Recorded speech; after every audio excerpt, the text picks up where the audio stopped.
தாய்மொழியை பாதுகாத்த இனங்கள் கடுகளவு இருந்தாலும் மலையளவு உயர்ந்து வாழும். தாய்மொழி அழிய கொடுத்த இனங்கள் மலையளவு இருந்தாலும் கடுகளவு சிரித்து வீழும். இதை நன்கு விளங்க. உனக்கு ஒரு திமிர். நீங்க பார், நீ கன்னடனா, நீ மராட்டியனா, நீ மலையாளியா, நீ தெலுங்கனா, நீ பீகாரியா, நீ குஜராத்தியா, நீ யாராவும் இரு. ஆனால் நான் மராட்டியன் என்ற திமிரோடு, அந்த திமிரோடு நீ யாரு, நான் நானா இருக்கேன். என் தம்பி சொல்றாரு, நான் இந்தியத்திலிருந்து தமிழை பார்க்கிறேன், என்னன்னு தமிழத்திலிருந்து தேசியத்தை பார்க்கிறார். நான் இன்னொன்னு சொல்றேன், நான் என் தம்பிக்கு சொல்றேன், நான் முதல்ல எங்க அம்மாவுக்கு மகனா இருக்கேன், அப்புறம் அத்தைக்கு மருமகனா இருக்கேன்.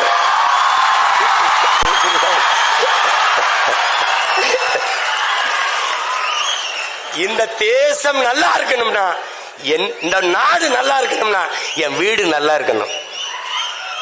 என் வீடு நல்லா இருக்கணும், உன் வீடு நல்லா இருக்கணும், அவர் வீடு நல்லா இருக்கணும், அவர் வீடு நல்லா இருக்கணும்.